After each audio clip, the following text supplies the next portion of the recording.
I feel like I was lucky in the people that I got to meet, but then I'll look at you two and I think you got to meet so many more people, you know. Well, you're younger. Yeah. Yes, I know. You're going to meet everybody. I mean, I remember sitting when I was 21 years old, and I was hired to write for the Smothers Brothers, and I was very naive. And now we're all at dinner, and Tom and Dick are telling stories about people, and I'm sitting there going, I have no stories. I can't believe I don't have a story. Right. And I was 21, so you've got to be this age, 180, to have a story.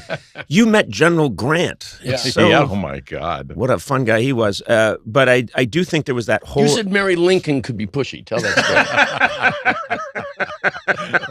story.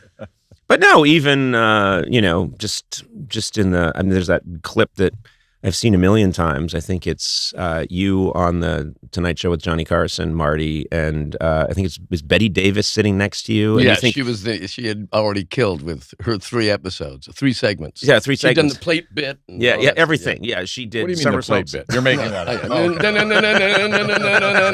thing. But you mean it. She did kill. She was great. Oh, yeah, no, yeah, she was great. Yeah. But I just think, Johnny Carson is the host of The Tonight Show, and sitting next to you is Betty Davis. That's an era of showbiz. And I'd never met Johnny Carson. So it was particularly because I loved Johnny Carson. Yeah. As we all did. Yeah. So much. So that I didn't even do his show for 10 years or 8 years or something when I could have, because I thought, I'm too hip. I just do Letterman. But the reality, I was scared to. Well, and people don't even understand the era then, because it's all changed so much. But both of you had this experience where you'd go on Johnny Carson's Tonight Show, and you'd do your set, and the next day everybody had seen it. Yeah, right. And you could walk through a hotel lobby, and Steve would just drive from hotel to hotel just to walk through the lobby, wearing a shirt that said, "Did you see me on Carson?" But people, I have so many stories that I've heard from comedians where they were not famous, they did well on Carson, and the next day, everybody in the United States is saying, "Great job." Whereas today, it's just a completely different landscape. My observation of that is a little different, but it's too long and boring. But I'll tell you one. No, I'd love to hear that. Okay, well, that's what I believed. You went on Carson, and then the next day you were famous. Right. But I found with myself, you went on Carson, next day, nothing. Then you go on Carson again, and the next day, somebody looks at you like, did I meet you at a party a long time? And then finally it slowly starts to break through. And finally on my 5th appearance, where I finally got it together, I did a good shot. And I went into a store on La Cienega Boulevard, and the woman said, "Were you that boy that was on the Tonight Show last night?" And I said, "Yes, I am." And she said, "Ugh."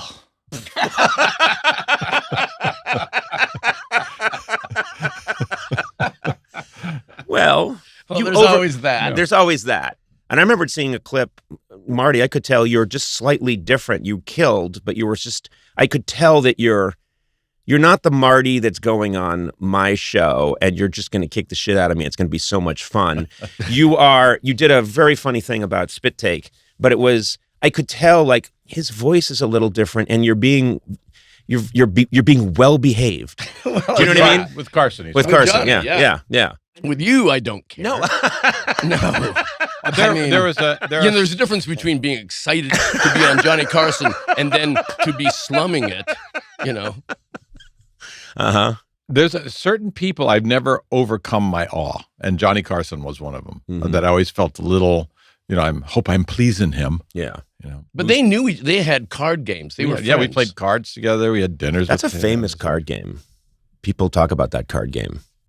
It was really fun. Yeah. And the lesson of that card game is everything changes. I mean, you're having...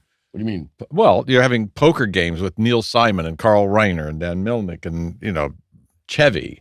And then people die. Everything changes. I'm trying to bring up the party here. Gee.